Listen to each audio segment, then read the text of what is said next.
Hey guys, this is Northville Tech.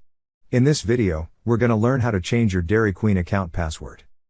Open the website dairyqueen.com, then click Sign In.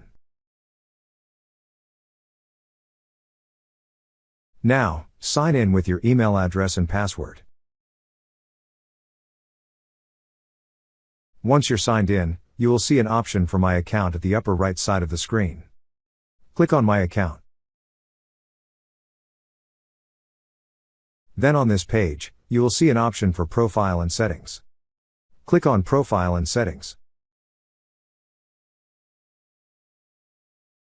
Under your information, you will see an option that says Change Password. Click on the Change Password option. Now, a section from which you could change your password will appear. On the first field, enter the new password you wish to use. Then enter it again on the second field to confirm. After entering, click on Save. That's how you change your Dairy Queen account password.